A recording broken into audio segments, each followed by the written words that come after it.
낸시 펠로시 미국 하원 의장의 대만 방문을 계기로 중국과 미국 간 갈등이 본격화한 가운데 중국의 심기를 건드리지 않으려는 글로벌 기업들이 몸살이기에 나섰습니다. 최근 초코바 스니커즈의 제조업체가 대만을 국가로 분류했다는 지적을 받고 사과한 건데요. BTS 상징색인 보라색 포장지에 상품 로고도 BTS 대표곡으로 표기된 초코바. 세계인이 즐겨 먹는 스니커즈 제조업체 마스 리글리가 BTS와 협업해 만든 제품으로 최근 필리핀과 싱가포르 등에서 한정 출시됐습니다.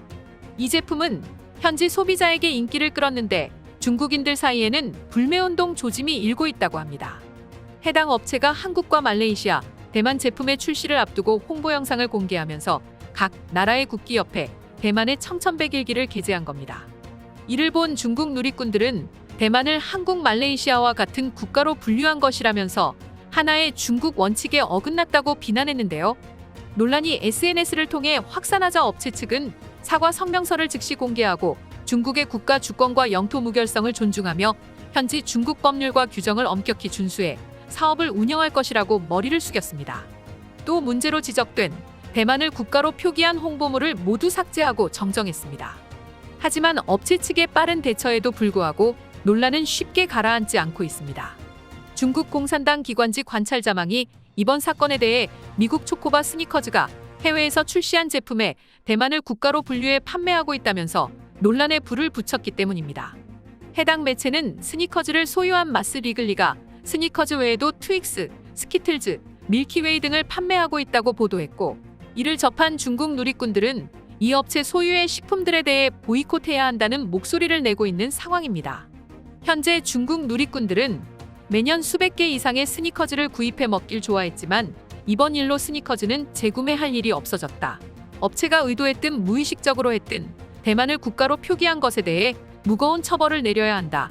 이번에 본때를 보여줘서 글로벌 기업들이 대만을 국가라고 칭하는 등 중국의 심기를 건드리는 일이 반복되지 않도록 조치해야 한다. 국가를 위해 다시는 먹지 않을 것이다 등 격양된 반응을 보였습니다.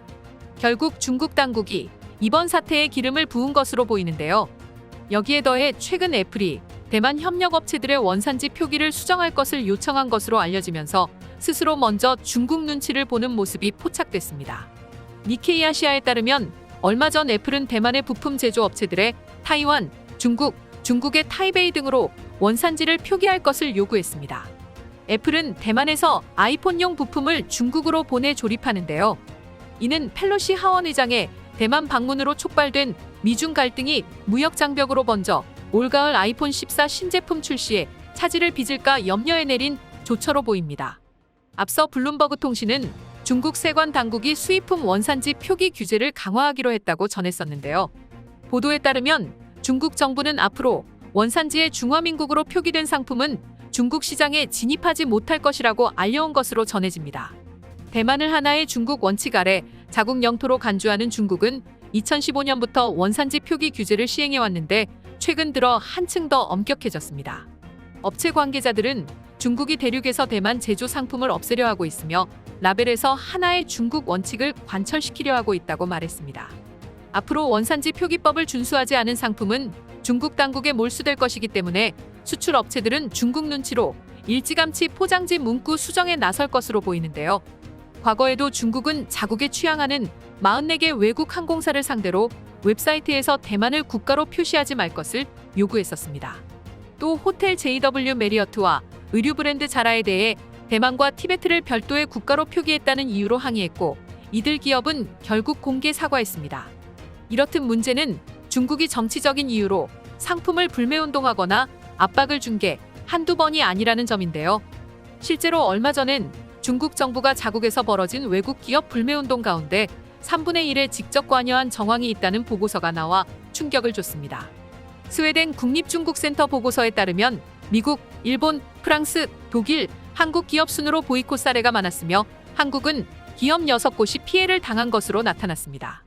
센터는 2008년부터 작년까지 중국에서 보이콧이 총 91건 발생했다고 전했는데요. 홍콩이나 대만 주권 문제가 불거진 2016년부터 작년까진 총 78건으로 6배 증가했고, 전체 보이콧 중 28%는 중국 정부가 관여한 증거가 있는 것으로 드러났습니다. 중국에 진출한 소비자 브랜드들 모두 중국의 갑질 때문에 까다로운 영업 환경에 처해 있는 것으로 보이는데요. 글로벌 브랜드들의 중국 눈치 보기, 과연 어디까지, 언제까지 이어질지 지켜보겠습니다. 세상의 이슈를 연결하는 참 이슈입니다. 여러분들의 많은 의견 댓글로 남겨주세요. 시청해주셔서 감사합니다.